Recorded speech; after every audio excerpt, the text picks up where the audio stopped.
दोस्तों, इतिहास के पन्ने में पहली मर्तबा ऐसा हुआ है जहां एक मुस्लिम देश ने यूएस में जाकर यूएन में घुसकर अमेरिका को और इजराइल को जमकर जलील किया है और यूं कहें कि आईना दिखा दिया है। इतिहास के पन्नों में पहली बार जो कोई दूसरा मुस्लिम देश नहीं कर पाया वो ईरान ने कर दिखाया है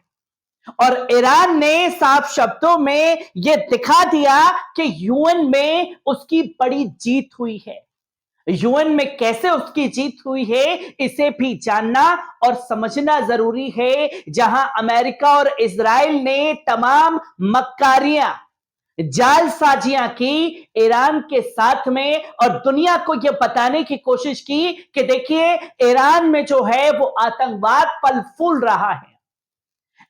दुनिया भर में ईरान का बायकॉट करवा दिया, तमाम तरीके की पाबंदियां ईरान के ऊपर लगा दी, पर ईरान ने भी ये दिखा दिया कि आप चाहे कितनी भी पाबंदियां क्यों ना लगा लें, ईरान दुनिया में अपना लोहा मनवा करके रहेगा। और यही लोहा मनवाया है। खासतौर पर ईरान ने जो तस्वीर लोगों के सामने आई है और यह साफ तौर पर दिखा दिया कि उनसे जिस तरीके से दबाने की कोशिश की जा रही थी, खत्म करने की कोशिश की जा रही थी, वो किसी से अब हो नहीं पाएगा क्योंकि सुपर पावर अमेरिका भी ईरान के आगे फेल हो चुका है।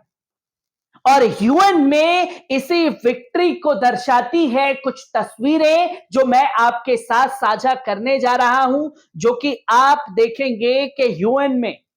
ईरान के प्रेसिडेंट इब्राहिम रईसी जो है बड़ी विक्ट्री करते हुए दिखाई दिए और आईना दिखा दिया कई मायने में अमेरिका और इजराइल को, जिसकी झुंझलाहट साफ तौर पर यूएन की इस मीटिंग में दिखाई दी, जहां आपको बता दें कि Iran declares victory over US in UN address healing new international order.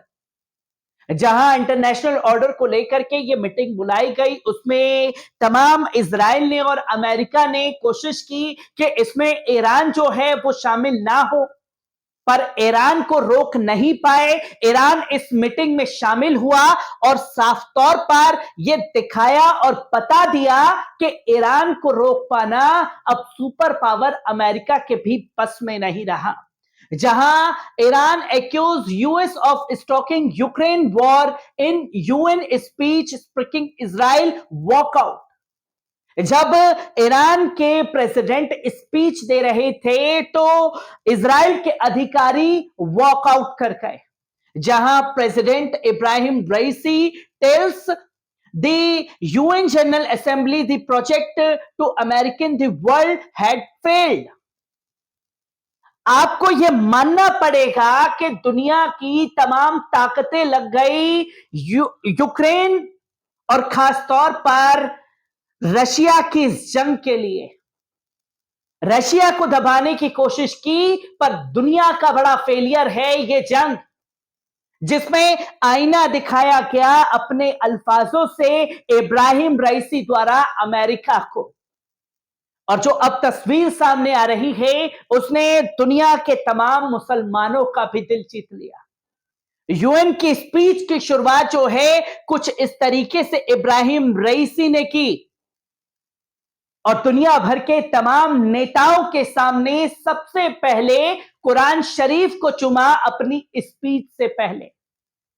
और फिर उसे सीने से लगा लिया, जो कि एक मैसेज था खास तौर पर आप जो कुरान शरीफ की बेहुरमती कर रहे हैं, आप जो कुरान शरीफ को जला रहे हैं, फाड़ रहे हैं, यह बर्दाश्त नहीं किया जाएगा। और दुनिया भर के तमाम मुसलमानों के दिलों में है कुरान, जो कि दुनिया का कोई भी मुसलमान इसे बर्दाश्त नहीं करेगा। और यूएन की मीटिंग में यह तस्वीर इसी बात की गवाही दे रही है, जहां एक कड़ा मैसेज अपने इस जरिए ईरान के प्रेसिडेंट ने दुनिया को दिया। और दूसरी तस्वीर जो कि आप देखेंगे, ईरान के कमांडर कासिम सुलेमानी किस तरीके से अमेरिका के आतंकियों ने कासिम सुलेमानी की हत्या की और डंके की चोट पर यह कहता हुआ ईरान दिखाई दिया हर जगह, हर प्लेटफॉर्म पर यह तस्वीर लहरा करके यूएन में साफ तौर पर आईना दिखा दिया अमेरिका और इजराइल को, और यह बताया कि आतंकवाद का आरोप जो है वो हम पर लगाया जाता है, पर अमेरिका और इजराइल के आतंकियों द्वारा साजिश के तहत हमारे कमांडर की हत्या की गई। जो कि यूएन में यह तस्वीर सामने आई और हर कोई जो है ईरान के प्रेसिडेंट के इन कदमों की तारीफ करता हुआ दिखाई दे रहा है। और जब कासिम सुलेमानी की तस्वीर को दिखाया गया, कुरान शरीफ को लहराया गया, तो झुंझलाहट इजराइल के अधिकारियों में साफ तौर पर दिखाई दी, जो कि आप देखेंगे कि एक एक कर कई तस्वीरें आपके सामने हैं, जो कि इस बात की गवाही दे रहा है, जो कि ये बता रहा है कि देखिए कैसे आईना दिखाया और उस आईने में जब खुद को इजराइल ने देखा तो फिर ऐसी हरकत को अंजाम यूएन में दिया गया। और इस तस्वीर को लहराते हुए वॉकआउट कर गए इजराइल के अधिकारी, जो कि तस्वीर आपके सामने है, और पोस्टर बैनर लहराए गए, Iranian women deserve freedom now. ये वो आतंकी देश साफ तौर पर कह रहा है जो खुद हत्यारा है फिलिस्तीनियों का। कितनी माओ बहनों की कोख को उजाड़ने का काम इजराइल के आतंकी सैनिकों ने किया, ये तस्वीर भी दुनिया के सामने है, जो कि बौखलाहट साफ तौर पर दिखाई दी। और आपको यह जानना चाहिए कि क्या कुछ कहा है ईरान के प्रेसिडेंट ने यूएन में। एक तरफ इंग्लिश में आप देख रहे हैं, उसी का अनुवाद हमने यहां किया है, जो ये साफ तौर पर कहते हैं कि ये दावा रईसी के इस आग्रह को दर्शाता है कि अमेरिका और उसके सहयोगियों ने विरोधी प्रदर्शनों को भड़काया, जिसने देश को महीनों तक हिलाकर रख दिया। ईरानी अधिकारियों ने मार्च में हंगामे के पैमाने को स्वीकार किया, जब ईरानी न्यायिक अधिकारियों ने घोषणा की कि 22,000 लोगों को माफी मिल गई है। इसके अलावा उस महीने जारी संयुक्त राष्ट्र के अनुमान के अनुसार 71 बच्चों सहित कम से कम 527 लोग मारे गए और सैकड़ों प्रदर्शनकारी गंभीर रूप से घायल हो गए। ये इब्राहिम रईसी ने साफ तौर पर कहा कि हमारे देश में जो प्रोटेस्ट हुआ उन्हें भड़काने का काम अमेरिका ने किया।